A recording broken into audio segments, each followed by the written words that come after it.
Someone working for you should desire to understand why and how they are working for you. Andy Simmons with Property Gurus. Today I want to talk to you about functionary versus fiduciary, the why and the how I would work for you, and maybe talk about a little bit of change that's coming up and why that's important. You've heard me talk about fiduciary before, that I'm a fiduciary, that I work with your best interest in mind. The opposite of that maybe some people would do would be more of a functionary, where they just like try to perform necessary tasks to complete the objective.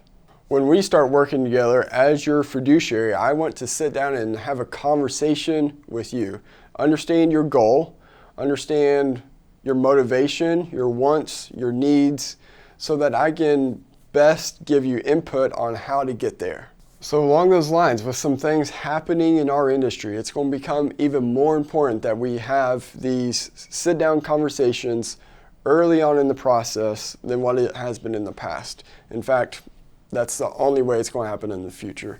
We will have a sit-down conversation before we even look at properties. That's just the way things are going, that we have to do it that way. So there are some changes coming in the industry. You may have seen some headlines. We're not going to worry about all the headline stuff right now till it really shakes out. But for the purpose of this, it is super important that we have those conversations very early on. You will have to pick very early on who you are working with. For me, that's really no different. That's what I've asked for the whole time, is we sit down, have a conversation so I can understand your goals and so that I know how to best work as your fiduciary, not just the task person. Andy Simmons, Property Gurus, happy to get started.